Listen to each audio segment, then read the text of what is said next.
بسم الله والحمد لله والصلاة والسلام على رسول الله وعلى آله وصحبه ومن والاه. اما بعد، بلش كتاب ما داستان راستان كتاب فارسية شيخ مرتضى المطهري اجا قصة سيامين خواهش دعا دعا خوازی آنه ها خواهش دعا خواستن دعا. بله، شخصی با هیجان و اضطراب مروکی شخصکی با هیجان و اضطراب وصاب شخص اضطراب و هیجان او کن يعني جهران وصاب بجوش هکی وصاب کلجان هکی به حضور امام صادق علیه السلام آمد. هات حضور امام جعفر صادق و گفت دربار من، یعنی بونا من دعا کی بفرمایید. هوا فرمایید بوی تعظیم جمعکیانیه، یعنی دعا کی بکن، دعا کی کرم کن، تا کرمانجی مرد کرم کن. دربار من بونا من دعایی بفرمایید، دعا کی کرم کن تا خداوند داکو خود تعالی به من را وسعت رزقی بدهد. یعنی رزق فرکه ها وسعت رزقی بدهد، یعنی فرهی بده رزق منها. کی خیلی فقیرم و تنگ دستم.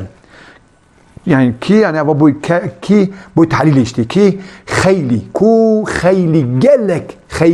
گلک تی وانا دو هایلی وانا هانه نه خیلی فقیر لورا ضعف فقیر و تنگ دستنگم. امام گفت، یعنی او دو نقطه مانا گفت، یعنی امام گفت، یعنی امام فرمایید هرگز یعنی قطعا دعا نمی کنم، دعا ناکم، قطعا دعا ناکم. جا جامعی گفت چرا دعا نمی کنید، شما دعا ناکن؟ برای اینکی جا امام دبیشه حواره که نابر ما در بازبه، برای اینکی جبوی خاطر وی قاسه کو خداوند خود تعالی راهی ریکی برای این کار بونا وی کاری، یعنی بونا دعا کردنی معین کرده است، تعیین کردیه. جبوی کو خود تعالی دعا او ریکش بونا وی تعیین کردیه. خداوند امر کرده کی خود تعالی فرمان کردیه کو روزی را یعنی روزی بیا نسبت او که رزقه روزی یا وحدته ما روکی، یعنی روزی را رزق پیجویی کنید. گوتیا که خداوند امر کرده که روزی را پیجویی کنید و طلب نمایید. یعنی چون خداوند امر کرده که روزی را پیجویی کنید، یعنی لپی رزق خواهرن و طلب نمایید مانا نشان داین و مانا اظهار طلبه، یعنی دخوازی نعمت او که رزق خواب کن ها سر وقت بوی روزی را پیجویی کنید، یعنی لپی رزق خواهرن و طلب نمایید و دخوازی رزق خواب بکن، یعنی ها لپی رزق خواب گرن، یعنی ها مانا چیه؟ لپی رزق خواب بگرن ها سر وقت بوی. بله، اما تو لیتو میخواهید خوازی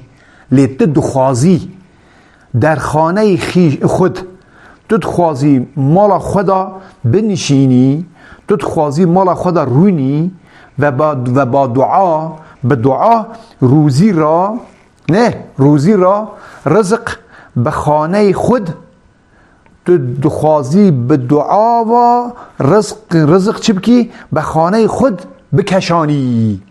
تو خوازی به دعا رزق بکشینی مالا خواه، تو خوازی به دعا و رزق بکشینی مالا خواه. خودی چه عمل کرد بی لپی رزق خواه بگرن، دا خوازا رزق خواه بکن، تو خوازی رزق خواه بکشینی مالا خواه به دعا و. بله سر وقت بوی اول خلاص بو بس هتوری. بله، شخصی با هیجان و اضطراب به حضور امام صادق علیه السلام آمد و گفت درباره من دعایی بفرمایید تا خداوند به من وسعت رزقی بدهد. یعنی فرای رزقی بده که خیلی فقیر و تنگ دستم. امام گفت هرگز دعا نمی کنم. یعنی مردی گفت چرا دعا نمی کنید؟ امام یعنی پاسخ داد، یعنی جواب داد. اول پاسخ داد، جواب داد برای اینکه خداوند راهی برای این کار معین کرده است. خداوند امر کرده که روزی را پیجویی کنید و طلب نمایید، اما تو میخواهی در خانه خود بنشینی و با دعا روزی را به خانه خود بکشانی. تمام که والحمد لله رب العالمين وصلى الله على سيدنا محمد وعلى آله وصحبه أجمعين.